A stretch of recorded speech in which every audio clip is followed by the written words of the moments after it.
देश में चुनाव के रिजल्ट आए हैं, ये मैं तो पहले कहूंगा, ये जो रिजल्ट है जनता की रिजल्ट है और ये जनता की जीत है और लोकतंत्र की जीत है। हम पहले से यही कह रहे थे कि ये लड़ाई हमारी मोदी वर्सेस जनता है, लोग हैं। तो 18वीं लोकसभा के चुनाव में हम विनम्रता से जनमत को स्वीकार करते हैं।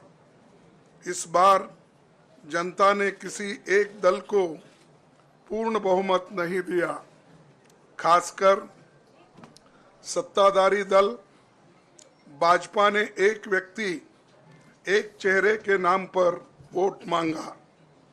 अब ये स्पष्ट हो गया है कि ये मैंडेट मोदी जी के खिलाफ गया है।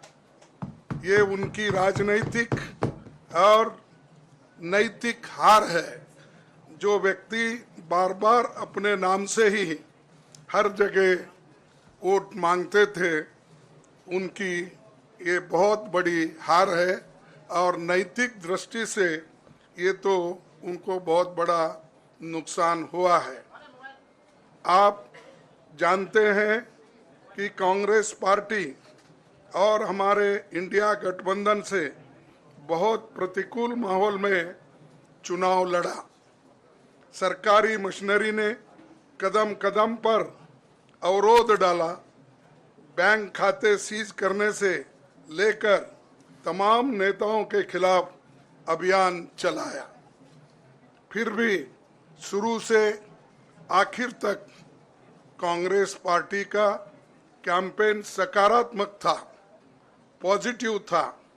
हमने महंगाई, बेरोजगारी, किसानों और मजदूरों की बदहाली और संविधान संस्थाओं का दुरुपयोग जैसे विषयों को केंद्रीय मुद्दा बनाकर हम जनता के सामने गए थे।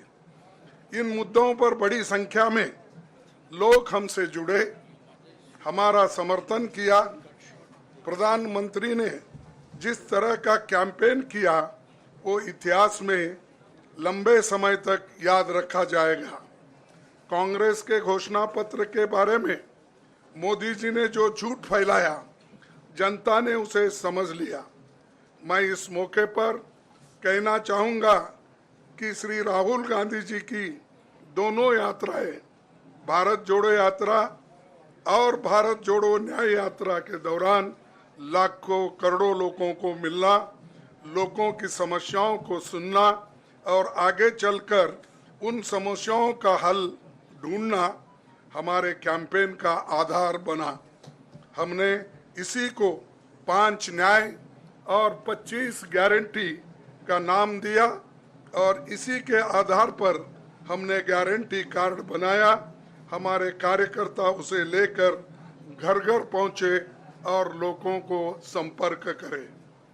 इसके अलावा जो एक महत्वपूर्ण बात है वो भाजपा नेतृत्व की अहंकार की वजह से हुई। उन्होंने धीरे धीरे सारे संवैधानिक संस्थाओं के ऊपर गैर कानूनी तरीके से कब्जा करने की कोशिश की। फिर इनका उपयोग विरोधी दल के खिलाफ करने लगे। जो दब गया उसे दबा के अपने तरफ लिया, जो नहीं दबे उसकी पार्टी को तोड़ दिया, नहीं तो फिर जेल में डाल दिया। लोगों को ये विश्वास हो गया था कि मोदी जी को एक मौका और मिला तो अगला हमला संविधान पर सीधा होगा और लोकतंत्र पर होगा। इसीलिए लोगों को इसके प्रमाण नए संसद सत्र के साथ ही दिखेंगे। खुशी इस बात की है कि भाजपा इस षड्यंत्र में अब सफल नहीं हो पाएगी। मैं इस अवसर पर सीपीपी चेयरपर्सन श्रीमती सोनिया गांधी जी, हमारे लोकप्रिय नेता राहुल गांधी जी, प्रियंका गांधी जी का विशेष मैं धन्यवाद करना चाहता हूं।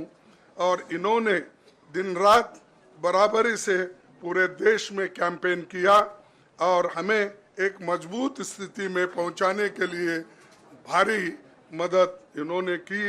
और मैं ये कहूँगा कि इनके वजह से हमको बहुत बड़ा प्रोत्साहन देश में मिला और आज ये स्थिति जो बनी है उनके वजह से बनी। और हमारे करोड़ों कार्यकर्ता जो है देश में, उन्होंने भी हमारा साथ दिया, इसीलिए मैं बहुत बहुत उनको धन्यवाद देता हूं। आखिर मैं इंडिया गठबंधन के अपने सभी साथियों और शुभचिंतकों का धन्यवाद करता हूं। सभी एक साथ मिलकर एक स्वर में रहे, सभी ने मिलकर प्रचार किया और एक दूसरे की मदद की।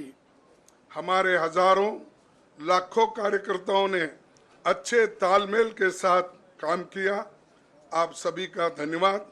जब तक हम अपने अलायंस पार्टनर से बात नहीं करेंगे और जो नए पार्टनर हमको जुड़ने वाले हैं उनसे भी किस तरीके से हम बात करके अपने को मेजॉरिटी बना सकते हैं वो देखेंगे।